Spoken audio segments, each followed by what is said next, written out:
ഇതിവിടെ ഇനി അടിപ്പാത ഉണ്ടാക്കിയാലത് അനുഭവിക്കാനുള്ള ഒരു സമയം എനിക്കുണ്ടാവുമെന്ന് തോന്നുന്നില്ല. ശരിക്കും ഞാൻ ഇന്നിവിടെ വരേണ്ട യാതൊരു ആവശ്യമില്ല. കാരണം എന്നെ സംബന്ധിച്ചൊരു 32 കുട്ടികൾ, എൻ്റെ കൂടെ കുട്ടികളുണ്ട്. അവർ ട്യൂഷൻ കൊണ്ടായിട്ട് തിരിച്ചു വന്നതാണ്. ബോയ്സ് ഹോമിൽ ഇപ്പോൾ വേറെ ആരും ഇല്ല. അവിടെ എന്തെങ്കിലും സംഭവിച്ചാൽ പൂർണ്ണ ഉത്തരവാദിത്തമുള്ള വ്യക്തിയാണ്.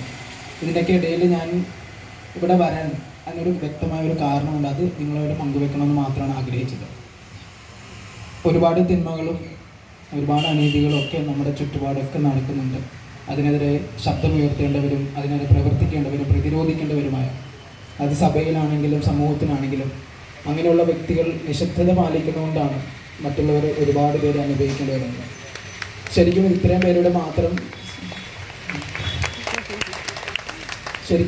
പേരുടെ മാത്രം പ്രശ്നമല്ല എന്നുള്ളതാണ് സത്യം. എത്രയോ പേരെ ബാധിക്കുന്ന ഒരു കാര്യമാണ്.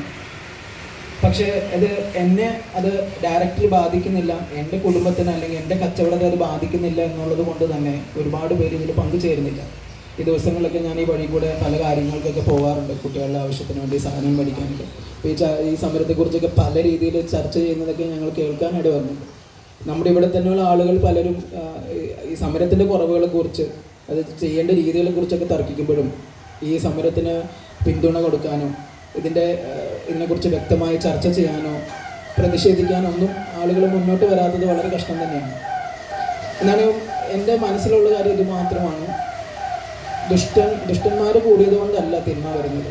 നല്ലവരായ മനുഷ്യർ എന്ന് സ്വയം വിശേഷിപ്പിക്കുന്നവർ മിണ്ടാതിരിക്കുന്നതുകൊണ്ടാണ്. തിന്മയുണ്ടാകുമ്പോൾ, അനീതി നടക്കുമ്പോൾ നമ്മൾ കണ്ടില്ലെന്ന് നടിക്കുന്നത് കൊണ്ട് ഇനിയും ഇതുപോലെ അവഗണന ഉണ്ടായിക്കൊണ്ടിരിക്കും.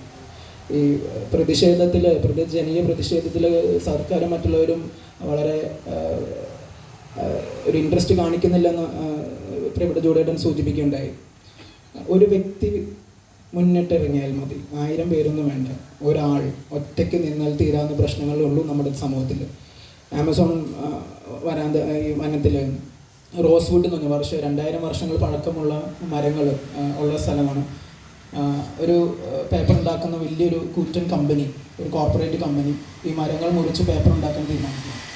ജൂലിയ ഹിൽ എന്ന് പറഞ്ഞൊരു ചെറുപ്പക്കാരിയെ പെൺകുട്ടി മുറിക്കാൻ പോകുന്ന വലിയ മരങ്ങളിൽ ഒരു മരത്തിൻ്റെ മുകളിൽ കയറിയിരുന്നു.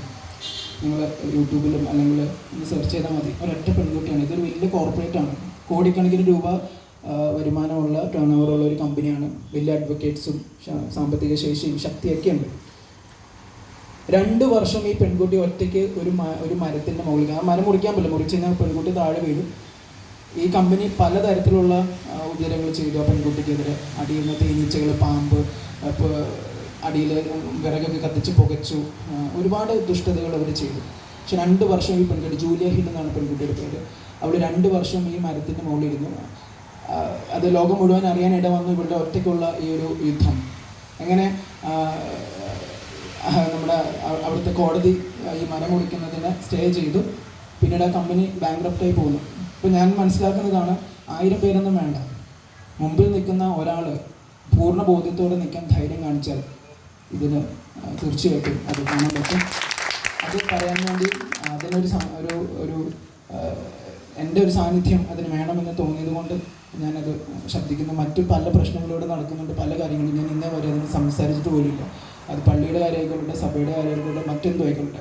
പക്ഷെ ഇത് ഒരു ആവശ്യമാണ്. അത് പ്രത്യേകിച്ച് പ്രായമായവർക്കും കുട്ടികൾക്കും ഒക്കെ ഈ ഒരു അടിപ്പാതയുടെ ആവശ്യമുണ്ടെന്ന് മനസ്സിലാക്കാൻ സാമാന്യ ബോധമുള്ള ഏതൊരു മനുഷ്യനും പറ്റും. ബോധമുള്ള മനുഷ്യന് മുന്നോട്ട് വരട്ടെ, സമരം ചെയ്തിട്ട് ദൈവം.